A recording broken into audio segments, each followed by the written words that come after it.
Hola a todo el mundo, esta es la segunda vez que intento grabar esto. La primera se cortó y no salió bien. Hola, soy Diego, soy autor y hoy les quiero contar sobre la historia que marcó a Iron Man como personaje. No solo lo marcó a Tony Stark como personaje yendo más adelante, sino que marcó a Marvel Studios o a Marvel Comics como los que trataban temas oscuros personales de manera distinta que DC. DC trataba con muerte, con esas cosas más violentas, y gracias a Demonio en una botella, que es la historia que vamos a hablar, o Demon in a Bottle, Marvel empezó a hablar de temas más personales, sobre adicción, sobre abuso, sobre los ciclos repitiéndose, sobre la autodestrucción. Y es la historia que marcó a Iron Man. Hizo a Tony Stark Tony Stark. Esta persona fría, con muchos demonios internos, valga la redundancia, con muchos problemas, con esta saturación de conflictos interiores, pero que él eventualmente va a ser lo bueno. Es un arco que duró por 1979, de marzo a noviembre. Es escrito por Dave Michelin, Bob Layton y ilustrado por John Romita Jr., Bob Layton y Carmine Infantino. Es una historia que se nos presenta en dos etapas. La primera es una historia tradicional de Iron Man, en donde también es la primera vez que alguien logra romper o hackear sus armaduras, lo cual llevaría a la guerra de las armaduras, a Obadiah Stane casi destrozándole la vida. Pero lo más importante es que en la segunda nos ponen una representación muy franca del alcoholismo de Tony Stark, de cómo el estrés y las situaciones y por sus propias decisiones, él empieza a tomar más y más y más, ha alejado a los amigos que tienen los Vengadores, a los amigos que tienen fuera de los Vengadores como James Rhodes, a su propia pareja, Beth Cable, y cómo nos presentan, que es lo más importante que hace esta historia, cómo tratarlo. Obviamente se está escrito de lugares personales y de cómo se... Al final es el gran momento climático es una intervención con Tony Stark por parte de Beth. Voy a contar la primera parte, un poco escueta, pero voy a mencionar cómo nos están mostrando ciertas cosas con el alcoholismo de Tony. Y luego voy a narrar la segunda parte, que es la más interesante, la más famosa, que es Tony volviéndose abiertamente o admitiendo su problema con el alcohol. Cabe señalar que para este momento también tengo que contar el trasfondo, porque esto lleva a muchas revelaciones de por qué Tony está actuando como está actuando. La primera es que para este momento Tony y Iron Man, él los trata como personas distintas. Él ha vendido la idea de que Iron Man es el guardaespaldas de Tony Stark y que vela por los intereses de Stark Industries, Industrias Stark. También aquí era antes de que Nick Fury se convirtiera en una persona más buena, y él estaba con Shield, estaba comprando las acciones de Industrias Stark para obligar a Stark a estar entre la espada y la pared y obligarlo a volver a hacer armas para el gobierno de los Estados Unidos. Este es un periodo transitorio del personaje en donde pasó de ser Dios salve América, hipercapitalismo a todo lo que da, a un héroe, un antihéroe, como lo definiríamos hoy en día, que es un héroe irónico hasta eso, que es carismático, guapo y hace lo correcto porque tiene demonios internos, conflictos, es pasional, arrebatador, lo que ustedes quieran. Esa es la historia que... Esa es la historia que lo marca y esa es la situación en la que se encuentra Tony. La historia en sí inicia con Tony Stark en un vuelo pasajero en donde un tanque golpea contra el ala. Tony corre para intentar salvarse, aunque realmente va con su maletero secreto, en donde él obtiene su armadura y detiene el avión que se cae. Se entera que hay conflictos con Namor en una isla, que posiblemente Namor fue el que tiró el tanque. Confronta a Namor y se entera de que sí, Namor lo hizo, pero es porque en una isla la compañía petrolera Roxxon la está contaminando y la está destrozando para intentar acceder a Vibranio. Si acceden a Vibranio de esa manera, eso va a llamar la atención de Wakanda, va a ser un desastre y Tony ayuda a Namor. Desde el inicio vemos que Tony está tomando en el avión, es en los 70s, en los 80s, eran un poco más liberales con eso. Él toma y él llega, si no borracho, sí un poquito desequilibrado, pero ayuda a Namor. Pero en esta pelea activa o se destroza toda evidencia y solo aparenta de que Iron Man y Namor atacaron una isla. Cuando él está volando con su armadura de regreso a casa, esta armadura tiene un error, él cae y él se estrella. Bueno, se estrella. Tomando de nuevo control de su armadura, él se da cuenta que técnicamente no hay nada malo. Así que él empieza a dudar si es él, si el error es humano. Esto, en lo que arregla la armadura, nos muestran que se sirve más tragos en el día. Su novia, en ese momento, Beth Cable, lo invita a un casino para distraerse de lo que ella cree simplemente son estreses de negocio, porque aquí los únicos que saben que Tony Stark y Iron Man son la misma persona son los Vengadores. Ella lo lleva a un casino en donde 3 enemigos de Iron Man, Blizzard, el derretidor de Melter y Whiplash, atacan y quieren robar la bóveda. Ellos no saben que esto es un plan con maña y que Tony Stark, cuando va y los derrota, escucha por parte de Blizzard de que el martillo quiere que Iron Man sea capturado vivo. Los logra derrotar, los lleva a una prisión distinta, Tony sigue bebiendo y le piden a Iron Man que sea el representante de Industrias Stark en un juego, en un display político con un embajador para aliviar la presión que está ejerciendo S.H.I.E.L.D. Tony lo ve, dice que es una buena oportunidad de PR para que Nick Fury tenga menos control sobre las acciones o él pueda tener cierto control sobre su compañía. Tiene ciertas partes del miedo que la armadura mal funcione o que él mal funcione, pero llega y la armadura mal funciona, él mata a un embajador y es casi arrestado en ese momento. La reputación de las industrias Stark es afectada fuertísimamente, pero Tony, o en este caso Iron Man, logra convencer a las personas de que no es él, de que hubo una malfunción con el traje y que él lo va a arreglar. La policía no lo cree, la audiencia el público no lo cree, pero pero saben que la policía sabe que no pueden detener a Iron Man, así que lo dejan ir. Él sigue tomando. Beth y Jarvis y el amigo militar James Rhodes se empiezan a preocupar y Iron Man es llamado por los Vengadores. Él va y le piden que ya no sea el líder por las acciones erráticas que ha estado cometiendo en arcos pasados y por el incidente con el embajador. Esto le duele a Tony, pero él entiende. Thor le pregunta si está bien, Bruce también, él le dice sí, estoy perfecto, pero si no puedo utilizar mi armadura, oye Steve Rogers, me puedes entrenar a puño limpio. Es en este entrenamiento en donde Tony y Cap se empiezan a formar una amistad, en donde Cap se da cuenta de que hay algo que le está pasando a Tony, pero él no lo quiere abrir, y cuando él intenta preguntar un poquito más, es automáticamente rechazado por Tony. Pero es en este entrenamiento donde también Tony tiene la idea de enviar a Scott Lang, el segundo Ant-Man, a la prisión de Whiplash para ver si puede obtener algo. Sí, obtiene algo, que el martillo está en Mónaco. Pero para ir a Mónaco él tiene que tener una excusa y no puede ser Iron Man, porque ahorita Iron Man es una persona non grata ante los ojos del público. Así que él le pide a James Rhodes, su amigo, que no sabe que es Iron Man, que lo acompañe. Cuando llegan a Mónaco son atacados por por militares privados, son noqueados. James Rhodes lo dejan en Mónaco para que sea arrestado por la policía y Tony Stark es llevado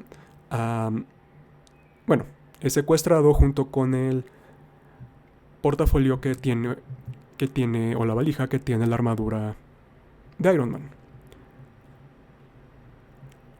Durante esto, entendemos que Tony no quiere vender las industrias a Shield y no quiere hacer más armas, porque si Shield tiene acceso a la armadura Iron Man, pues básicamente él estaría patrocinando un estado protofascista de las sombras.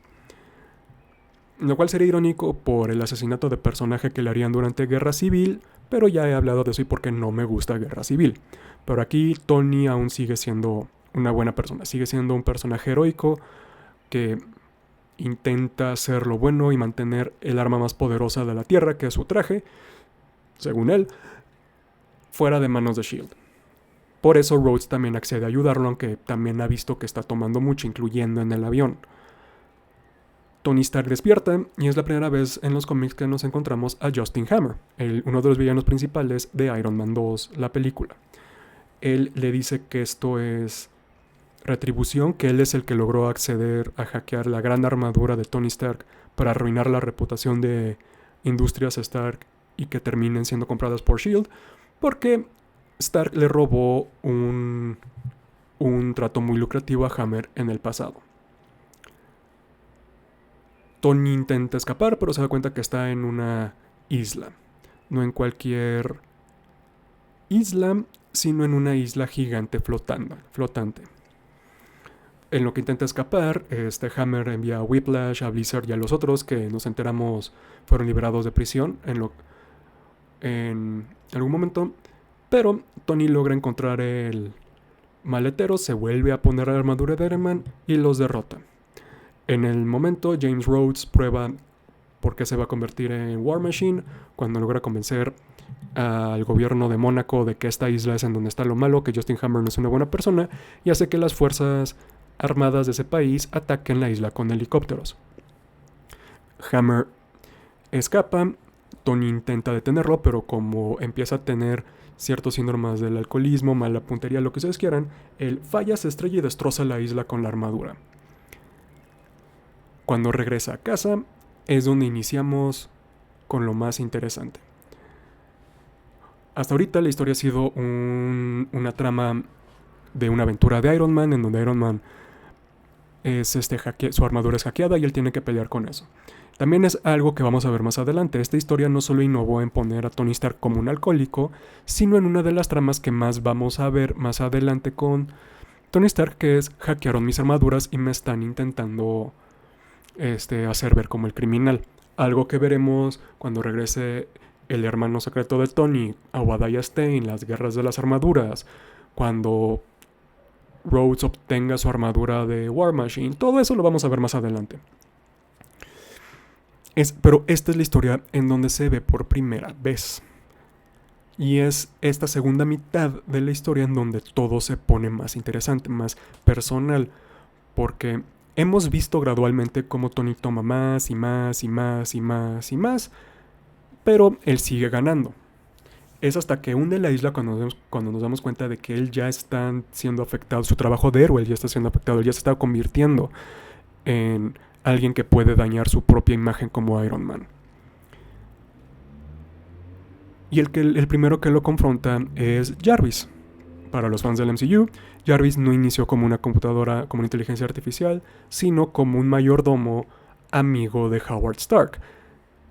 Recordemos que Iron Man es Batman. Así que aquí es Alfred enfrentándose a Bruce Wayne si Bruce Wayne fuera un alcohólico. En este problema, Tony le grita de una manera horrible a Jarvis y Jarvis se da cuenta que él está perdiendo a lo que es más cercano, que tiene un hijo.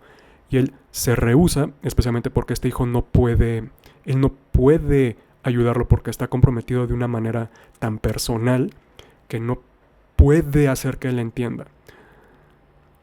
Aunque es el primer paso de esa intervención, porque Jarvis se va. Le digo, si te vas, básicamente el mensaje es, si te vas a autodestruir, no me involucres en esto.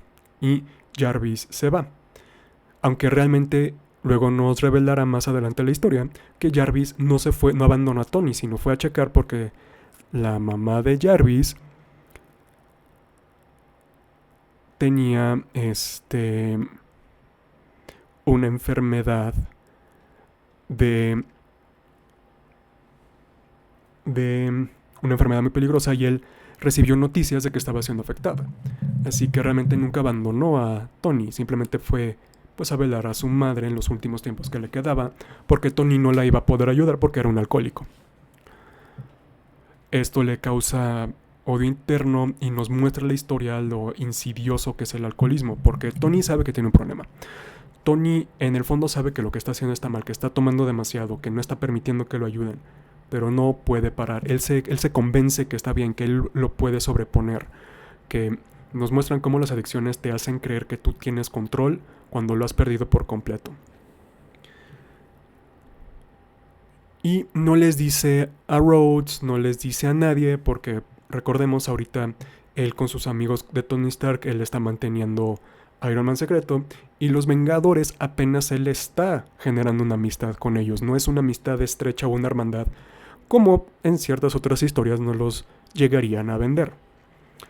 La segunda parte de la intervención, la que sí ayuda, es cuando llega Beth Cable y le explica su vida. Ella se abre emocionalmente con Tony y le dice que ella ya vio algo similar pasando. Ella ya había estado casada. Su esposo era Alex y él se convirtió en un drogadicto. Ella vio cómo las drogas lo consumieron y en lugar de intentar entender de dónde venía Alex, ella se divorció y lo dejó. Alex murió al poco tiempo después, porque obviamente cayó en una espiral y pues las drogas lo devoraron. Ella le dice a Tony que ella vio esto pasar una vez. Pero, by God, ella ama demasiado a Tony como para permitir que él se destruya con el alcohol. Ella no va a abandonar a Tony como ella abandonó a Alex. Ella le dice en su cara que él se está convirtiendo en su peor enemigo y que si no hace algo, él va a terminar muerto. Si él no se abre, ella está refiriéndose cuando dice a sus amigos a Rhodes, a Jarvis, a ella, pero él también está pensando en Banner, en Thor, en Reed Richards, cierto un punto, en el Capitán, en todos ellos, de que si no se abre a ellos, él va a morir. Y aquí nos muestran cómo una intervención funciona. Tenemos el momento de choque, que es Jarvis dejándolo, sacándolo de este ritmo que podría propiciar la adicción, y luego la empatía. Lo más importante de una intervención es aproximarse con empatía, con amor y intentar entenderlo, hablando, empatizando, ponerse en el mismo nivel del afectado, haciendo que esta persona se abra y admita que tiene un problema que no lo puede controlar, y es lo que Tony hace. A ver, le dice, sí, yo me he estado perdiendo, él empieza a abrirse del estrés, de las inseguridades, de todo lo que lo está afectando, y decide cambiarlo. A Rhodes eventualmente primero se disculpa por todo, luego le dice la verdad que él es Iron Man, también con Betty, aunque no me acuerdo qué le pasa a Bethany, a Beth, y también se lo dice a los Vengadores, le dice que él tenía problemas con alcoholismo y todo, y vemos cómo Beth sonríe al ver el cambio, como James lo acepta y le dice, pues no estás solo, yo estoy aquí, como los Vengadores también aceptan a Tony, le dicen que si necesita ayuda, que ellos están ahí, que nunca tenga miedo de acercarse a ellos, y Tony empieza a generar una red de soporte, una red positiva de soporte, en donde él no está aislado. Porque lo que hacen las adicciones, y lo que lo muestra mucho esta historia, es te aíslan de las personas que te quieren, que te aman, y te dejan a ti peleando contra los demonios a ti solo, porque te obligan o te llevan a ese punto por la propia naturaleza de una adicción. Stark encuentra a Jarvis, que es la última persona con la que se tiene que disculpar y abrirse, se entera de lo de la mamá, y también antes de esto, que es un momento también muy interesante, es que Beth es quien ayuda a Tony cuando él está teniendo síntomas de withdrawal. Él es el tremens, el temblor, los arrebatos emocionales.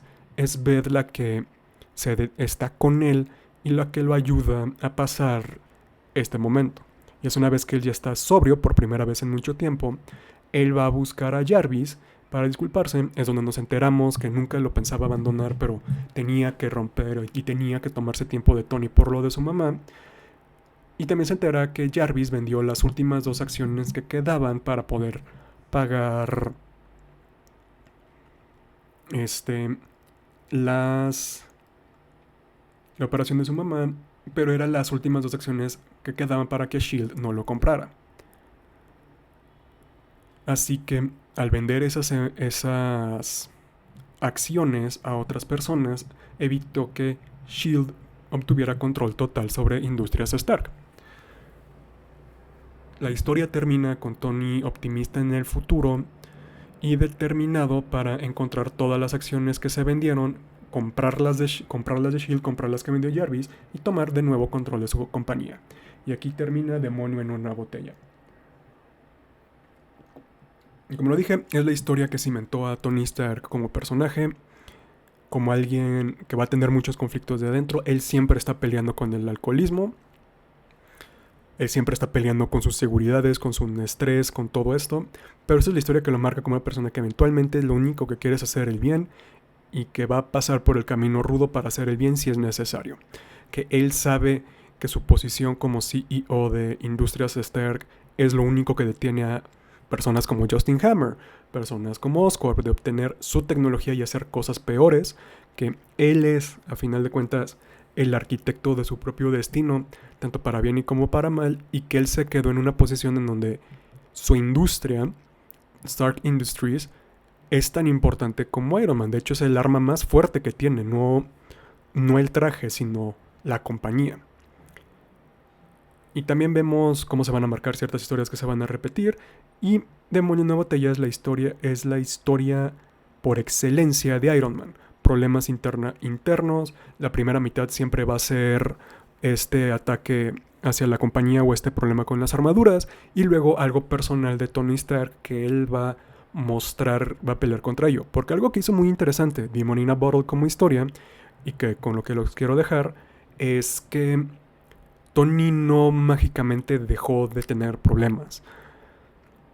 Como lo dije, él va a estar peleando con el alcoholismo toda su vida. De hecho, uno de los arcos futuros es Obadiah Stane llevándolo al alcoholismo de tal grado en donde Rhodey tuvo que quitarle la armadura, en donde su vida se desmorona, pierde a todos y los tiene que volver a encontrar emocionalmente o recuperar las conexiones que tenía. Pero es Demon in a Bottle la que pone la que es el blueprint, la que nos pone que puede ser una historia de Iron Man y las historias que puede contar Marvel. Aquí los voy a dejar, es un video cortito. Yo lo sé, yo haciendo un video cortito es posible. Antes que nada, gracias por permitirme ser parte de su vida. Ya sea si se quedaron la casi media hora de este video o decidieron contarlo, gracias por escucharme lo que escucharon. Soy Diego, soy un autor, esto es Lagunas Narrativas, hablo de historias que me gustan. Los veré en el siguiente video. No sé de qué voy a hablar, como siempre, hasta que lo hago. Esa es una mentira, pero es bueno. Si les gusta lo que hablo o lo que digo acá, suscríbanse, denle a la campanita, denle like, comenten, ayuda más de lo que ustedes creen. Y los veré en la próxima. Tomen agüita y sean buena gente.